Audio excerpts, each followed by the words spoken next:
that it's more difficult to influence a person if he keeps his thoughts in purity. Yes, absolutely. When faced with various religions, it is very difficult to influence Muslims.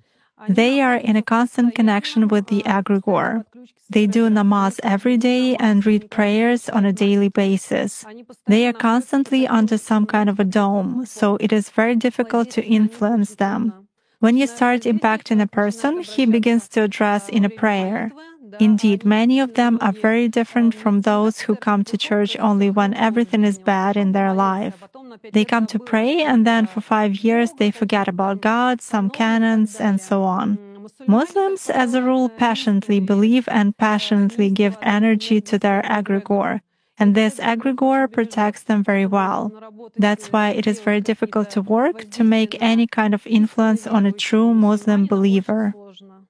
Is this some kind of a good egregore? Well, for them, yes. This egregore is good for adepts who contribute good energy to it. How do you sense it? For instance, you have found an energy trace of such person. What's next? Do you try to drag him somehow to visualize this threat and you fail? Or how do you do that? It disappears. I cannot get a grip on it. I focus on it, but something immediately knocks me out of the flow, just like that. Or I visualize a person in front of me clearly and can affect him even at a mental level, but some image is not created in my mind at all. I even look at a photo, reproduce an image, but it vanishes from my mind.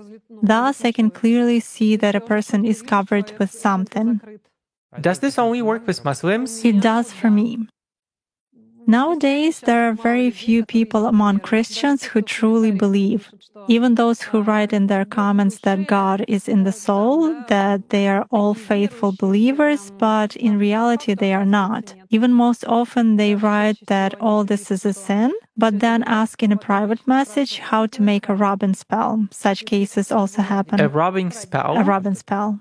What is it? It means